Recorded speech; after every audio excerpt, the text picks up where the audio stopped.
puedes agarrar tu Biblia y un cuaderno, ir a Génesis 42, a Génesis capítulo 42. Aquí, hablando sobre la vida de José, hemos estado compartiendo sobre la vida de José y desde un inicio y viendo muchas cosas, muchos principios importantes en la palabra de Dios, en la vida de José. Y José es uno de los más grandes tipos y sombras de Jesús en el Antiguo Testamento. Estamos viendo muchas cosas que podemos ver y comparar entre José y Jesús. Hemos visto mucho acerca de la vida de José, pero ahora vamos a empezar a ver algunos detalles que son muy importantes. Nos hemos quedado en el capítulo 42. Si tienes tu Biblia, acompáñame al capítulo 42 de Génesis y vamos a empezar leyendo esta mañana en el programa, en el versículo 21.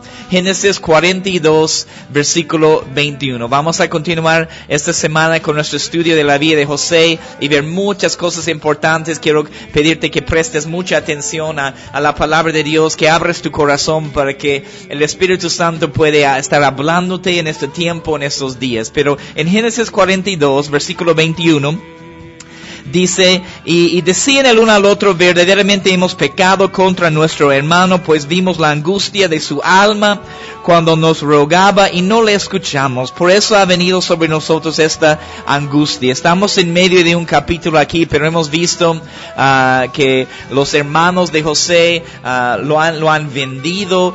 Él tuvo sus sueños a sus 17 años, ha sido llevado a Egipto, estaba en la casa de Potifar, estaba en la cárcel por muchos años. Él ha sido puesto en un lugar de autoridad en Egipto. Hemos visto todas esas cosas, pero los hermanos de José va a la tierra de Egipto para comprar alimento, porque había hambre en la tierra, y ellos van a Egipto para comprar este alimento. Y José les reconoce, pero ellos no saben que es José. Y él les habla ásperamente y les pregunta, interesante, por su hermano menor. Y ellos son llevados, lo que sucede, a la cárcel 3 días y él está decidiendo qué va a poder hacer. Decide dejar uno de los hermanos ahí para que ellos puedan regresar y traer su hermano menor, a Benjamín. Y quiero empezar una vez más aquí en el versículo 21. Es un poco del contexto de lo que está sucediendo. Pero sus hermanos decían el uno al otro, verdaderamente hemos pecado contra nuestro hermano, pues vimos la angustia de su alma cuando nos rogaba y no le escuchamos. Por eso ha venido sobre nosotros esta angustia. Cuán importante, una vez más, es ese tema, es sumamente importante. Ellos estaban conscientes de lo que habían hecho. Ha pasado más de tal vez 20 años en este punto, desde que lo han vendido a José, donde lo han metido en la cisterna. Y ellos estaban conscientes todavía de lo que habían hecho. Y es interesante que lo que sucede, esta angustia en el tiempo presente, les hace recuerdo de todo lo que han hecho, sus pecados en el tiempo pasado, ¿no? Entonces, lo que tenemos que entender, hermanos, es que el juicio de Dios va a venir sobre nuestras vidas. La palabra dice que el juicio en realidad va a empezar en la casa de Dios. El juicio de Dios va a venir sobre nuestras vidas y hay consecuencias para todo lo que hacemos. Hay consecuencias para todo lo que hacemos, ¿no? Entonces, el pecado es pecado. Algunos pecados tienen otras consecuencias que otros pecados, pero hay una ley que necesitamos entender, que es muy importante, que es la ley de sembrar y cosechar. La ley de sembrar y cosechar. Y si quieres tomar nota de este pasaje, les voy a dar la referencia. Pero en Gálatas 6, versículo 7, toma nota. En Gálatas 6, versículo 7, la palabra dice, no os engañéis, Dios no puede ser burlado, pues todo lo que el hombre sembrare, eso también segará. Todo lo que el hombre sembrare, eso también segará. Entonces hay consecuencias para todo lo que hacemos. Y lo que es interesante es que a veces las consecuencias no vienen inmediatamente en nuestras vidas. A veces pasan años antes de que se vengan. Pero Dios trae la corrección y el juicio en su tiempo, Si ustedes recuerdan de otro ejemplo en la palabra de Dios, del rey David, que ha caído en una progresión de pecados. No solamente era quedarse en Jerusalén y no ir a la batalla y subir y ver a Betsabé, si conoces la historia, bañándose, pero cuando se acostó de ella, eso empezó una progresión de pecados en su vida hasta planear y coordinar la muerte del esposo de ella, ¿no? Entonces, ha sido una progresión de error, una progresión de pecados. Un niño nació de esta unión de David y Betsabé, y nació el niño, todo el proceso del nacimiento del niño, no vino la corrección, el juicio, y recién después del nacimiento del niño viene la corrección, ¿no? Entonces, muchas veces, solo porque la consecuencia no viene inmediatamente, tal vez has hecho algo en tu vida una vez y la consecuencia no ha venido inmediatamente, no significa, hermanos, que no va a venir en su debido tiempo, porque aquí en los medios hermanos de José, más de tal vez 20 años, más de 20 años ha pasado, ¿no? Entonces, recién vino el cumplimiento de esta consecuencia en sus vidas, pero ellos entienden la conexión y hay una ley de sembrar y cosechar. No podemos esperar plantar una semilla, regarla y tener fruto en algunas horas. Toma tiempo, es un proceso germinar y crecer para tener buenos frutos también, y a veces las consecuencias de nuestras acciones y pecados no vienen inmediatamente. Y ellos se dan cuenta, en este versículo 21, ellos se dan cuenta de que la angustia del tiempo presente es el resultado de algo que han hecho muchos años antes con su hermano José. Y ellos recuerdan lo que han hecho a su hermano, la angustia de la alma que tenía José. Tal vez leyendo la historia que hemos visto, tal vez pensamos que José estaba como jugando con ellos. Ya pues, hermano, sáqueme de aquí, ¿qué están haciendo? Ya, suficiente, no, ¿dónde están? Hola, no. Pensamos que él estaba tal vez jugando con ellos, pero hay que entender, su alma estaba completamente angustiado. Él estaba en esta angustia también, en todo lo que estaba sucediendo. Vemos eso en el ejemplo de Jesús también, en Getsemaní. Cuando él está en Getsemaní, él está clamando, angustiado de alma, diciendo: Padre, si hay otra manera de hacer eso, que pase esta copa de mí, pero no mi voluntad, tu voluntad, hasta derramar gotas de sangre, Jesús. Entonces, Jesús estaba completamente angustiado también, ¿no? Entonces, José, en esta situación, estaba pasando y ha pasado por muchos momentos difíciles, ¿no? Entonces, pero ellos se acuerdan de esta angustia, de todo lo que han hecho a su hermano. Y esto, lo que está sucediendo en el tiempo presente, viene la consecuencia, ¿no? De todo lo que han hecho, pero estaban llevando eso con ellos todavía en su corazón. Y mira lo que dice, continuamos leyendo. En el versículo 22, estamos en Génesis 42, 22 esta mañana. Y dice: entonces Rubén les respondió diciendo: ¿no os hablé yo y dije, no pequéis contra el joven, y no escuchasteis? He aquí también se nos demanda su sangre. Toma nota de eso. Hemos visto que Rubén era el hijo mayor de Jacob. Rubén era el primogénito. Supone que Rubén tenía la bendición y derecho de primogenitura. Supone que él debía haber sido el líder de sus hermanos, con autoridad, con el liderazgo. Pero como vemos en este pasaje, hay una diferencia muy grande, hay que tomar nota de eso. Hay una diferencia muy grande entre hablar algo y hacer algo. Nuestras acciones hablan mucho más fuerte que nuestras palabras. Y mira lo que Rubén dice aquí: no os hablé, es lo que dice. No pequéis contra el joven y no escuchasteis. Y lo que sucede, lo que tenemos que entender es que Rubén, como primogénito, como el hermano mayor, no solamente necesitaba hablar, necesitaba pararse allí con sus acciones y necesitaba actuar, no solamente hablar. Rubén, siendo el mayor, debía haberse parado y obligarles, como hermano mayor, que lo saquen de José de la cisterna, con la autoridad que él tiene como hermano mayor. Pero vemos que él no tenía esta autoridad. Y muchas veces las palabras no son suficientes, hermanos. Tenemos que actuar, tenemos que hacer algo. No os hablé, pero necesitaba hacer mucho más que solo hablar. Y Rubén pierde la bendición de primogenitura, También cuando estudiamos la vida de Rubén, cuando en realidad haces un estudio de todos los 12 hijos de Jacob, de Israel, y haces un estudio de cada hijo, vas a entender que Rubén también es capaz de acostarse con la concubina de su padre.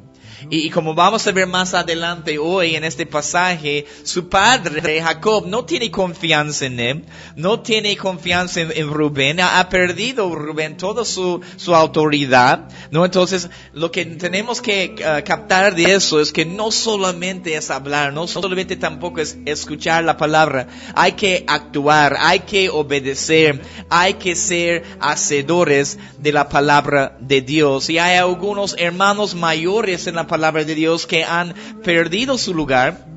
Tú sabes, tal vez estudiando la historia del hijo pródigo, tú puedes ver la actitud del hermano mayor y esa envidia, esas cosas que él ha sentido para cuando su hermano menor ha regresado a la casa y ha sido restaurado. Pero hay ejemplos de hermanos mayores en la palabra de Dios que no han tomado su lugar de autoridad. No han tomado el derecho y la bendición de primogenitura. Un ejemplo claro es Caín que ha matado a Abel, y Caín como hermano mayor. Esaú también, en este mismo contexto estamos viendo a Jacob, pero su hermano Esaú, el mayor que ha nacido primero. Esaú ha vendido su derecho de primogenitura por un plato de lentejas. Pero a veces tenemos que hacer algo. Es lo que vemos aquí en la vida de Rubén. No es solo hablar, no es solo decir,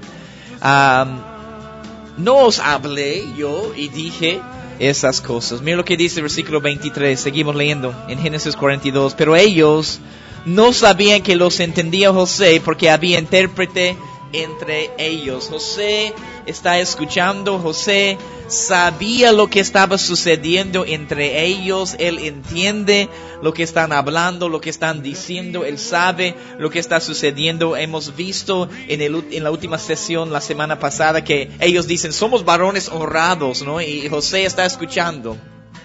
Sus mismos hermanos que lo han metido en una cisterna, sus mismos hermanos que lo han vendido y él ha sido llevado a Egipto, sus mismos hermanos dicen somos varones honrados, pero él entiende el contexto, él sabe con quién está tratando. Pero para que podamos ver también que José no era un hombre de piedra, que tiene un corazón también, mira lo que sucede después de eso.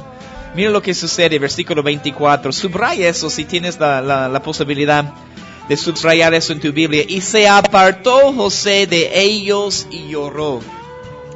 Se apartó José de ellos y lloró, para que podamos entender que no era un hombre de piedra. José estaba completamente conmovido en medio de semejante situación. Ellos también reconociendo lo que han hecho, que lo han tratado mal, y él puede ver y él puede escuchar, pero él se apartó de ellos y lloró. Y estaba pensando en eso, cuántas veces vemos a Jesús también llorando, Jesús llorando por causa de nuestras actitudes, y llorando por la incredulidad muchas veces que podemos tener en nuestro corazón. ¿Cuántas veces impactamos su corazón con las cosas negativas que hacemos? Que las cosas negativas que hacemos. Y vamos a ver lo que sucede aquí. Mira lo que dice terminando el versículo 24. Se apartó de ellos José y lloró. Después volvió a ellos y les habló. Y tomó de entre ellos a Simeón y lo aprisionó a vista de ellos. A vista de ellos. Y Simeón era el segundo hijo. Rubén era el primogénito. Rubén era el mayor, pero Simeón era el segundo hijo. Y algo muy interesante también en esta parte es que si sus hermanos realmente lo hubieran apreciado a Rubén, tal vez lo hubieran tomado y apresionado a Rubén, ¿no? Entonces, de una manera u otra manera, José sabía que Rubén no tenía muy peso entre sus hermanos y toma a Simeón. Sí, por eso podemos ver, si sus hermanos lo hubieran apreciado, tal vez José va a tomar a Rubén y a presionarlo, porque es muy importante para este es muy importante para sus hermanos. Pero de otra manera, José sabía que Rubén no tenía mucho peso entre sus hermanos y toma a Simeón para ponerle en la prisión y va a estar allí esperando hasta que ellos pueden regresar y traer. La instrucción que José les da es que tienen que traer a su hermano menor. Quiero conocer al hermano menor. Y Simeón va a estar en la cárcel, va a estar en la prisión hasta que ellos regresen. Hasta que ellos regresen. Miren lo que dice el versículo 25. Después mandó José que llenaron sus sacos de trigo.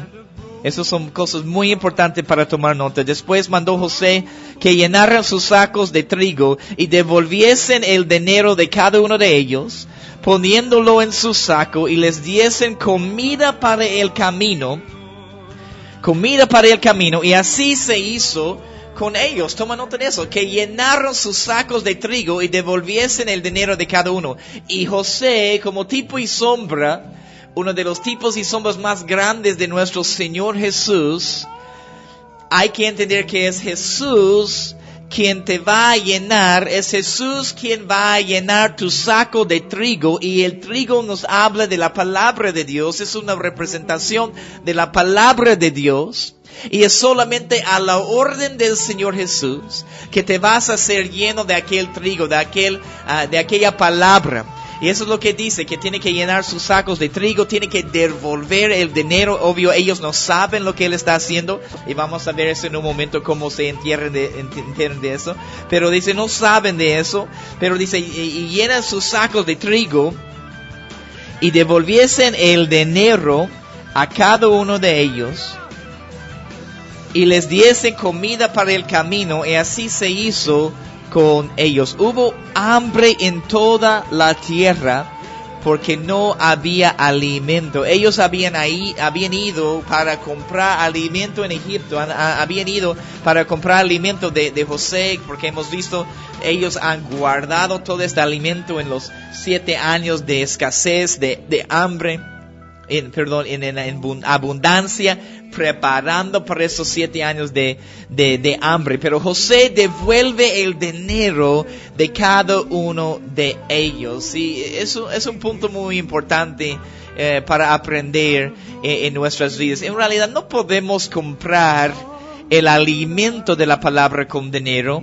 No puedes pagar para tener una relación íntima con el Señor Jesús. No puedes pagar con dinero para tener una relación con el Señor Jesús, porque existe otro precio, existe otro sacrificio. Está hablando de nuestra vida y nuestro tiempo. Hay otro precio y que tienes que ser capaz de pagar en tu vida. Y lo que vemos en la vida de José, ¿qué es el gran precio que él ha pagado? Ha pagado el precio de la aflicción, ha pagado el precio de las tribulaciones, ha pagado un gran precio para poder estar donde él está. Y hay un sacrificio, un esfuerzo que es mucho más grande que dinero. Es nuestro tiempo, es nuestra vida. Y hay que entender eso, que Él devuelve el dinero para también enseñarnos este principio, que es mucho más grande que dinero. Es nuestra vida que está en juego. Y hay un precio. Y vamos a pasar por momentos difíciles. Vamos a pasar por tiempos de aflicción. Vamos a pasar por tiempos de tribulación. Por la palabra dice, en este mundo tendréis aflicción, pero confiar. Jesús dice, yo he vencido al mundo. Recibe esta palabra esta mañana. Jesús ha vencido al mundo, ha conquistado al mundo, ha subyugado al mundo. Pero la aflicción y la persecución y las tribulaciones van a venir en ciertos momentos en nuestras vidas. Toma nota de este pasaje en Marcos 4:17, enseñando y hablando sobre la parábola del sembrador. En Marcos 4, versículo 17, hablando aquí de los que están entre pedregales en su corazón, dice, pero no tenían raíz en sí, sino que son de corta duración. Como cristianos queremos tener un fundamento firme en la palabra de Dios. No queremos ser de corta duración. No queremos caminar con Jesús algunos meses o aún algunos años y después dejar de caminar con Él. Es un maratón, hermanos. No es una carrera de 100 metros. Es un maratón que dura toda tu vida y hay que correr en esta carrera. Pero no tienen esos cristianos raíz en sí. No tienen un fundamento. Son de corta duración. ¿Por qué? Porque cuando viene la tribulación o la persecución, Marcos 4:17, cuando viene, no dice si es que, No sé qué es lo que dice tu Biblia, pero mi Biblia dice cuando viene la tribulación y la persecución por causa de la palabra, luego tropiezan. Muchas veces también, hermanos, la aflicción o la persecución viene por causa de la palabra. Por eso esa parábola del sembrador es muy importante. Y Jesús dice, si tú no puedes entender esta parábola, ¿cómo vas a entender el resto de las parábolas? Porque dice que la semilla es la palabra de Dios. Y nos muestra que nuestro corazón es la tierra. ¿Qué tipo de corazón y qué tipo de tierra tenemos?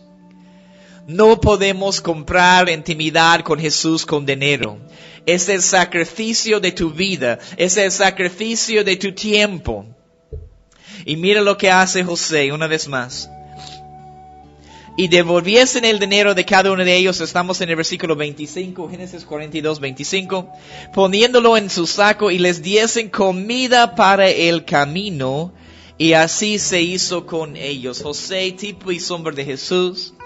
Y podemos entender que Jesús nos da alimento para el camino. Jesús nunca te va a enviar a un lugar sin la provisión necesaria para cumplir la misión que Él te ha dado. Solo queremos estar seguros que Él nos está enviando. Queremos estar seguros que hemos escuchado su voz y no solo algo que nosotros queremos hacer.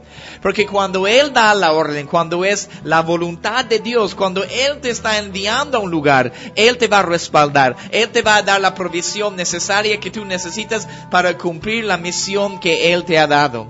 Y el Señor Jesús sabe que tenemos necesidad. No debemos, como dice la palabra, afanarnos. No debemos afanarnos. Deberíamos poner nuestra fe y confianza en el Señor Jesús. En un pasaje en la palabra donde habla de no afanarnos, yo tengo una versión hermosa en inglés que dice, ¿quién puede agregar una hora a su vida afanándose? No podemos hacerlo, hermanos. Yo no puedo agregar más horas a mi vida. Solo puedo aprovechar o tratar de aprovechar cada momento, cada hora, cada día que el Señor nos da. Y si estás respirando hoy, si estás vivo hoy, es porque Dios tiene un propósito para tu vida. Es porque Dios tiene un plan para tu vida, tiene una misión y tiene una visión para tu vida. Entonces, si estás respirando, si estás vivo, busca este propósito que Dios tiene para tu vida. Pero Él sabe que tenemos necesidad, no debemos afanarnos, tenemos que planear, tenemos que hacer las cosas con excelencia, tenemos que pensar en mañana y qué es lo que tenemos que hacer, pero sin permitir que esas preocupaciones y esas cosas se convierten en afanes en nuestras vidas. Si Él es tu Señor, Él se va a ocupar de ti, va a proveer alimento para el camino. Y José, tipo y sombra de Jesús, para sus hermanos, mira lo que dice, y les dio comida, les diesen comida para el camino. Mira lo que dice versículo 26, continuamos con la historia. Y ellos pusieron su trigo sobre sus asnos y se fueron de allí. Es interesante que ellos se van como si nada hubiera pasado. No hay discusión, no hay pelea. No vemos que están luchando ahí por Simeón. Por favor, Simeón, no dicen eso. Están dispuestos a dejarlo allí como si nada hubiera pasado. Versículo 27. Pero abriendo uno de ellos, no todos, pero abriendo uno de ellos su saco para dar de comer a su asno en el mesón, vio su dinero que estaba en la boca de su costal. Vio su dinero que estaba en la boca de su costal. Y en lo natural estaban viendo, obvio, que uno de sus hermanos tenían su dinero en su saco. Y en este momento vemos que él parece el único que ha abierto su saco. Entonces ellos están pensando que solo uno estaba en esta situación. Pero como vamos a ver en un momento, cuando llegan a Jacob, todos abren sus sacos y todos ven que tienen el dinero que han dado. Y espiritualmente hablando, hay una lección para nosotros. Abrimos este saco y hay una provisión a este dinero. Y muchas veces hay personas que se sorprenden cuando el Señor les bendice. Personas que piensan que tenemos que hacer algo para retribuir lo que Dios nos ha dado. Tenemos que aprender a recibir la bendición de Dios en nuestras vidas. Tenemos que estar agradecidos. Tenemos que estar contentos y agradecidos por todo lo que el Señor nos da. Pero aprender a recibir la bendición que Dios nos da en nuestras vidas. Hay algunas personas que no pueden recibir. Y esa es la imagen, hermanos, de la iglesia en Apocalipsis, en el capítulo 3, en la iglesia de la Odisea, de esta iglesia que dice, yo soy rico, no tengo necesidad de nada, yo no necesito algo. Pero tú ves estudiando la palabra que la opinión que Jesús tiene de ellos es otra opinión. Dice, eres desventurado, desnudo, pobre, miserable. Compres de mí oro refinado en fuego y todas esas cosas. Pero tenemos que aprender a recibir la bendición de Dios en nuestras vidas. Y mira lo que sucede ahí con ellos en el versículo 28. Y dijo a sus hermanos, mi dinero se me ha devuelto, y helo aquí en mi saco. Entonces se les sobresaltó el corazón, se les sobresaltó el corazón, y espantados dijeron el uno al otro, ¿qué es esto que nos ha hecho Dios? Subraya eso, ¿qué es hecho que nos ha hecho Dios? Es una bendición de parte de Dios. Pero si no entendemos que Dios nos quiere bendecir, nunca vamos a ser capaces de poder recibir plenamente esas bendiciones y a aprender a recibir la bendición de Dios en tu vida y en mi vida. Obvio, en lo natural están temerosos, ¿no? Porque piensan, ¿qué es lo que va a hacer ahora? ¿Qué va a suceder? ¿Nos va a castigar? ¿Nos va a maltratar? Y esas cosas. Pero seguimos leyendo, versículo 29. Y venidos a Jacob su padre en tierra de Canaán, le contaron todo lo que les había acontecido, diciendo, mira lo que dice el versículo 30, diciendo, y subraya esta frase porque esa es una frase que es muy importante aquí en esta enseñanza. Aquel varón, subraya, el Señor de la tierra. El Señor de la tierra. Aquel varón, el Señor de la tierra, nos habló ásperamente y nos trató como a espías de la tierra. El Señor de la tierra es un término que encontramos, tú puedes revisar 3 veces en este capítulo y es sumamente importante. Estamos viendo en toda esta enseñanza que José es un tipo y sombra del Señor Jesús. ¿Quién es el Señor de la tierra? Jesús es el Señor de la tierra.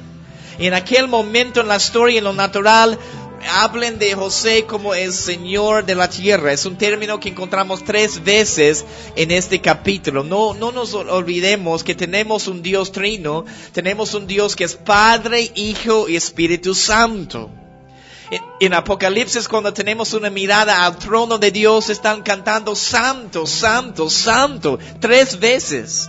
Están cantando Santo al Padre, Santo el Hijo Jesús, Santo Espíritu. Jesús es el Señor de la tierra. Es más, una de las cosas que como creyentes tú tienes que estar completamente seguro que Jesús es Dios. Jesús es Dios. Quiero darte solo algunas referencias en esta frase, el Señor de la tierra. Colosenses 2:9.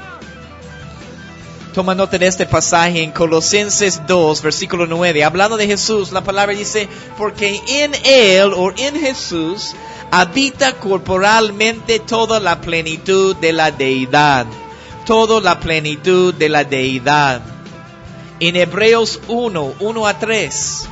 Toma nota de este pasaje también. En Hebreos 1:1-3 dice, Dios, habiendo hablado muchas veces y de muchas maneras en otro tiempo a los padres por los profetas, en estos postreros días nos ha hablado por el Hijo, a quien constituyó heredero de todo y por quien asimismo hizo el universo. Y escucha lo que dice el versículo 3, Hebreos 1:3, el cual, hablando del Hijo, siendo el resplandor de su gloria. Jesús es el resplandor de la gloria del Padre y la imagen misma de su sustancia. Jesús es Dios. Prepárate, hermanos, porque hay un ataque tan fuerte hoy en día contra el nombre de Jesús. Tú puedes decir Dios, tú puedes decir Cristo, tú puedes decir Señor, pero no son nombres propios. Cuando tú empiezas a decir Jesús, Él es la piedra de tropiezo. Y va a haber personas que van a decir, deja de hablar en este nombre. Deja de hablar en el nombre de Jesús. Hay un ataque tan fuerte contra el nombre de Jesús hoy en día en todo el mundo. Y vamos a tener que levantarnos como cristianos, como seguidores de Jesús y decir, no, Jesús es Dios. La palabra dice que Jesús es el único camino, es el camino, la vida y la verdad. No hay otro nombre por lo cual podemos ser salvos. Es solo por nuestro Señor Jesús. Él es la misma imagen y sustancia de Dios. No hay otro nombre por lo cual podemos ser salvos. Solo en el nombre de Jesús. Y va a haber personas, como vemos en Hechos, en los primeros capítulos, que los fariseos, los escribas vienen a Pedro y a Juan y dicen, dejen de hablar en este nombre, dejen de hablar en el nombre de Jesús. ¿Y cómo responden ellos? Es como deberíamos responder nosotros. Ellos dicen, tú tienes que juzgar. ¿Qué es mejor? ¿Obedecerle a Dios o a ustedes? No puedo dejar de hablar de lo que he visto, de lo que he escuchado. Hermanos, vamos a tener que obedecer a Dios. Vamos a tener que levantar nuestras voces y decir, Jesús es Dios. Jesús es el único camino. En Jesús habita corporalmente toda la deidad. Él es la imagen misma y sustancia de Dios. No hay otro camino. No hay otro camino, es solo Jesús. Hay poder, potestad, autoridad en el nombre de Jesús. Dios escogió el nombre de Jesús. Y en este pasaje, en Génesis 42, dice el Señor de la tierra.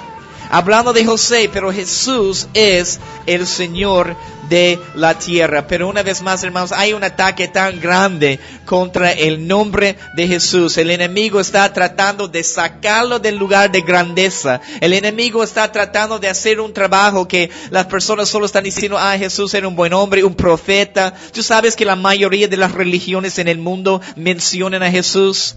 Pero Jesús es Dios. Muchos dicen, es un profeta, nos ha dejado algunas buenas enseñanzas. No, Jesús es Dios, es más que eso.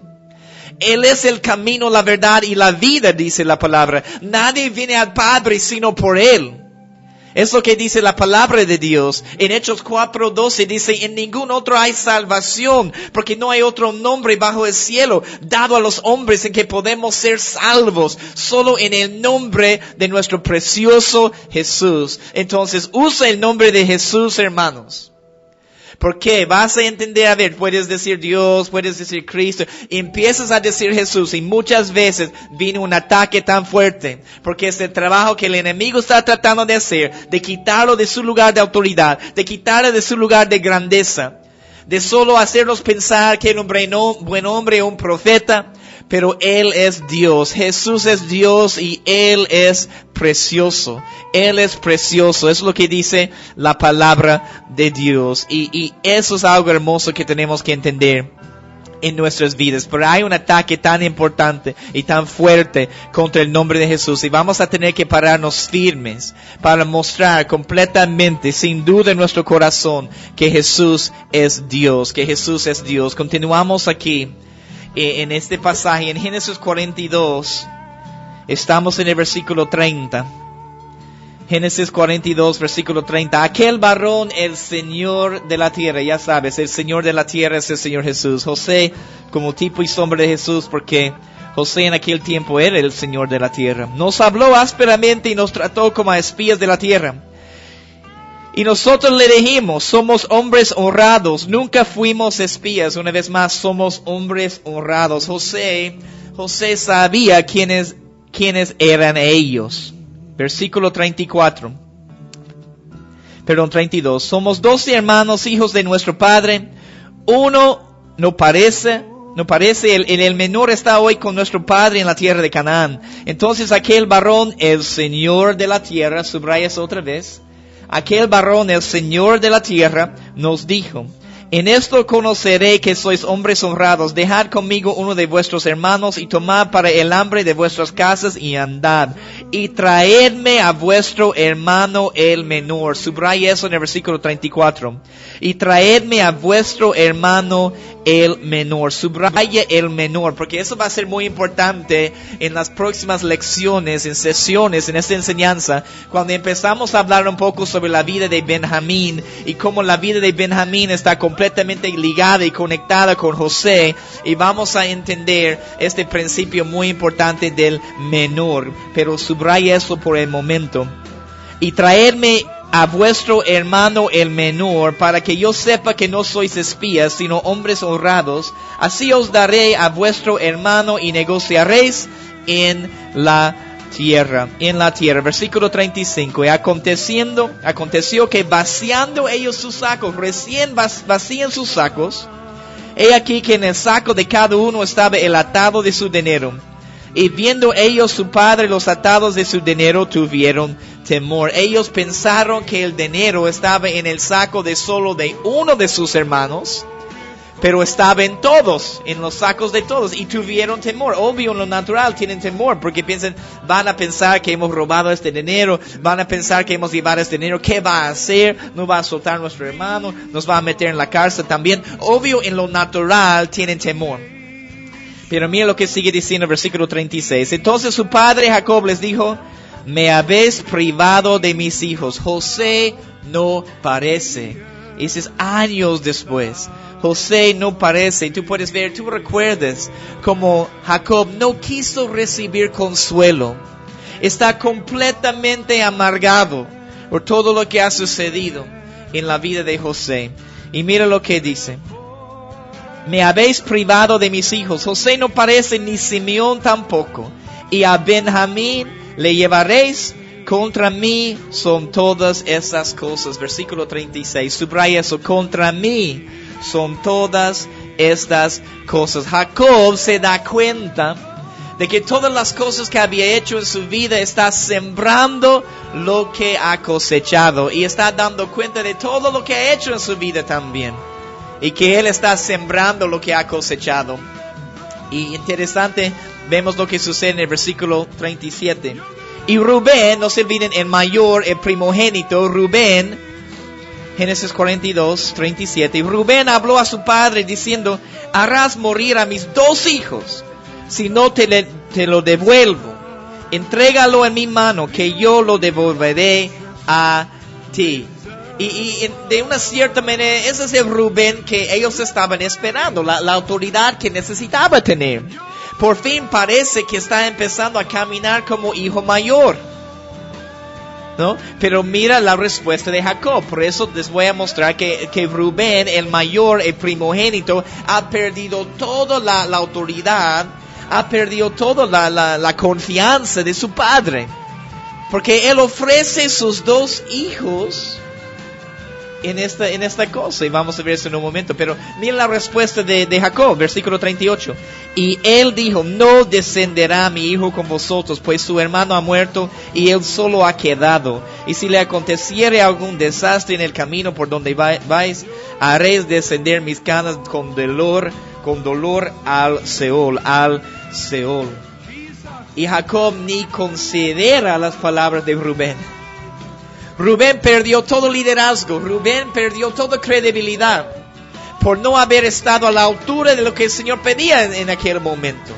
Y aun cuando ofrece sus 2 hijos, aun cuando Rubén ofrece sus 2 hijos, una o 2 cosas está pasando. ¿Estás completamente loco o estás demasiado seguro que vas a cumplir tu palabra? Pero Jacob no confía en Rubén, porque Rubén había perdido toda credibilidad. Y dice de su hermano: él solo ha quedado. Hemos visto que Jacob no quiso recibir consuelo. Estaba muy amargado en su corazón. También hay que entender que qué es lo que sucede. En el versículo 1 de capítulo 43, terminamos leyendo algunos últimos versículos aquí en el capítulo 43 para ir terminando el programa esta mañana. Mira lo que dice en el primer versículo. El hambre era grande en la tierra. Génesis 43, versículo 1. El hambre era grande en la tierra. Entonces, hay que entender también que la provisión, hermanos, se acaba eventualmente. No dura para siempre. Ellos tenían una provisión, alimento, pero hubo hambre y ellos tienen que regresar. Mira lo que dice el versículo 2. Génesis 43, 2. Y aconteció que cuando acabaron de comer el trigo que trajeron de Egipto, les dijo su padre: volver y comprar para nosotros un poco de alimento. Volver y comprar. De una vez más hablando de sacrificio para el alimento. Y dice un poco de alimento. No están en la mejor situación económicamente hablando, ¿no? Entonces, lo que quiero terminar en esos últimos minutos en este programa esta mañana es terminar, y vamos a continuar con esto mañana, Pero hemos visto que Rubén, el mayor, el primogénito, ha perdido la autoridad, la credibilidad, la confianza. Su padre no confía en su palabra. Aun cuando ofrece sus 2 hijos, su padre no confía en su palabra. Pero quiero terminar esta sesión esta mañana hablando de alguien que sí toma el lugar de liderazgo. Y ese es el hijo Judá. Judá, toma nota, que significa alabanza. Judá significa alabanza. Y vamos a ver la autoridad, el liderazgo también que toma Judá, que significa alabanza. Porque aquellos que entienden la alabanza, que no solamente entienden la revelación de la alabanza, pero están caminando en la revelación de la alabanza y la adoración, ellos reciben la autoridad. ¿Por qué? Porque la alabanza derrota al enemigo. Ellos son delegados de la autoridad, los que están alabando y adorando. Y la alabanza y la adoración, hermanos, es mucho más que música, es mucho más que cantar canciones y tocar instrumentos. Es un estilo de vida. Es un estilo de vida. Y alabando y adorando nos da autoridad. Queremos ser verdaderos adoradores. Es lo que dice en Juan 4:23. Ya es la hora para que se levanten los verdaderos adoradores que le van a adorar al Padre en espíritu y en verdad. El Padre está buscando varias cosas. Está buscando hombres y mujeres conformes a su corazón. Está buscando verdaderos adoradores que le van a adorar en espíritu y en verdad. Está buscando verdaderos discípulos que van a permanecer en la palabra. Está buscando verdaderos intercesores que se van a poner en la brecha a favor de su reino aquí en la tierra. Pero la alabanza derrota al enemigo. Hay autoridad en Judá. Hay autoridad en la alabanza y en la adoración. El tiempo de alabanza es sumamente importante en cada congregación porque estás derrotando al enemigo. Estás pisoteando la cabeza del enemigo. Él odia tu alabanza y tu adoración. Por eso hay tantas distracciones. Por eso hay tantos obstáculos muchas veces para entrar en la presencia de Dios y alabar y adorar. Pero tenemos que luchar y pelear y seguir adelante. Porque hay autoridad en Judá, en la alabanza. Y mira lo que sucede aquí en el versículo 3.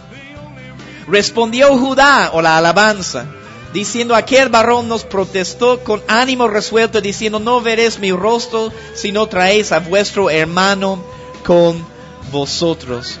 Voy a terminar leyendo algunos versículos y ver algunas últimas cosas. Si enviares a nuestro hermano con nosotros, descenderemos y te compraremos alimento.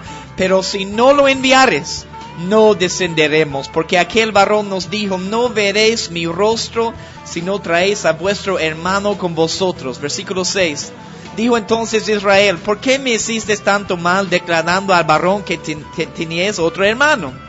Y ellos respondieron: aquel varón nos preguntó expresamente por nosotros y por nuestra familia, diciendo: ¿vive aún vuestro padre?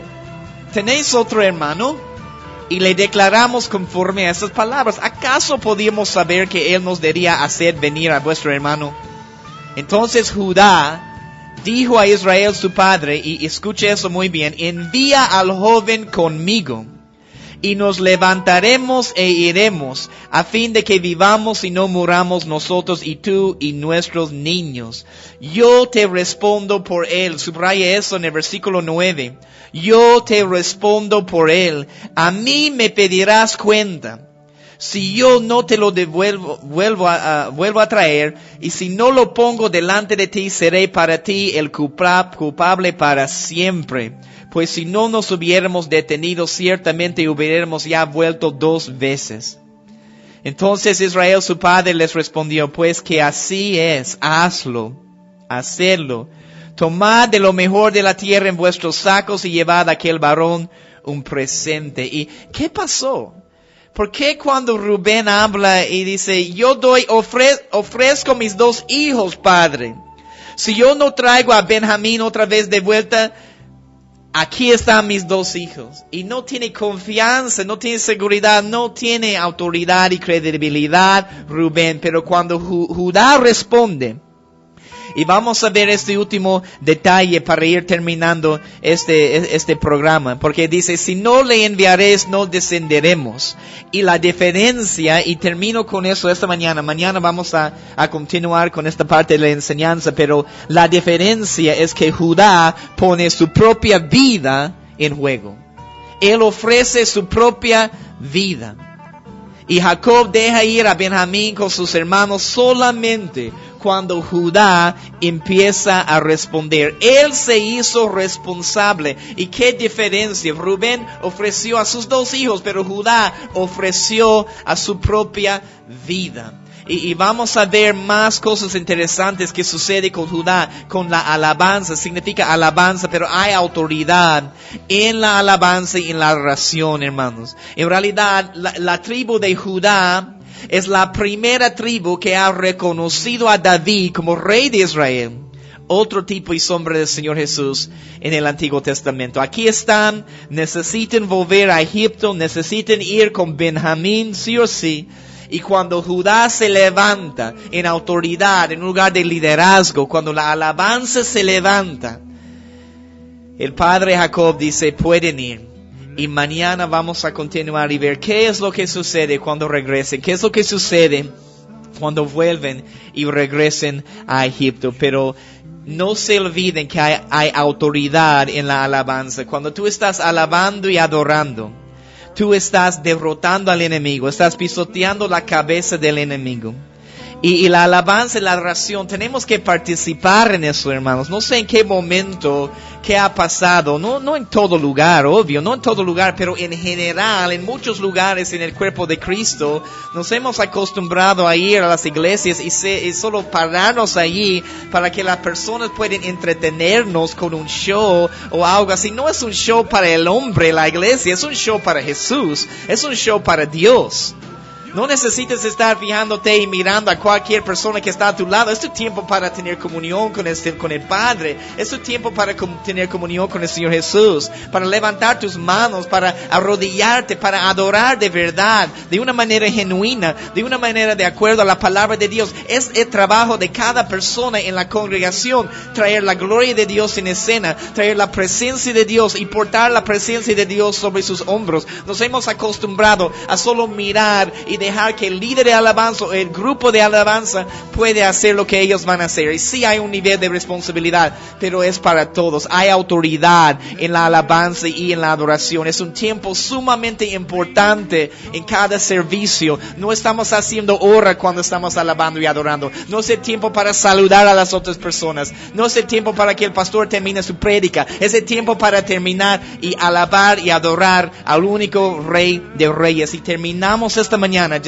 con este entendimiento de la autoridad que hay en Judá, en la alabanza y en la adoración. Mañana vamos a continuar y vamos a ver qué sucede cuando sus hermanos regresen con Benjamín a Egipto. Gracias, Señor Jesús, por tu palabra esta mañana. Gracias por hablarnos esta semilla de tu palabra, Señor. Tráenos de vuelta, Señor, mañana, para que podamos seguir estudiando tu palabra. Gracias por lavarnos y limpiarnos con el agua de tu palabra. Eres precioso, Jesús. Espíritu Santo, sella esa palabra en nuestro corazón para que podamos meditar en tu palabra mañana y noche. Tú eres precioso, lo más hermoso que hay, Señor Jesús, y te amamos. En tu glorioso nombre oramos. Amén.